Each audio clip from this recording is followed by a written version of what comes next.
আসসালামু আলাইকুম এভরিওয়ান, আমি বাঙালি প্রতিদিনে চলে আসলাম আবার একটি ভিডিও। আজকে রান্না করবো পেঁয়াজের পাতা প্রেসার কুকারে।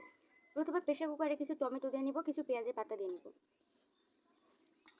এখন কিছু আলু কুচি দিয়ে দিব, কিছু কাঁচামরিচ দিয়ে দিব। এখন দিয়ে দিব ঝাল, লবণ, হলুদ ও জিরার গুঁড়া। এখন দিয়ে নিব পরিমাণ মতো তেল। এখন ভালোভাবে মেখে নেব। এখন দিয়ে দিব পরিমাণ মতো পানি। এখন দিয়ে দেবো 3টা টাকি মাছ।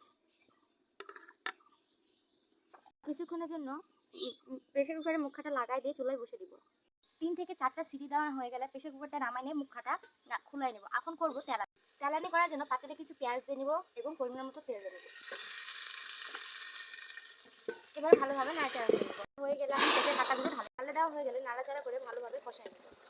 নাড়াচাড়া কষাই নিলে আমাদের পেঁয়াজের পাতার তরকারি রেডি। এখন ঢালে নিব বাটিতে। ঢালে নেওয়া শেষ। এখন আপনাদের যদি আমাদের ভিডিওটি ভালো লাগে তাহলে লাইক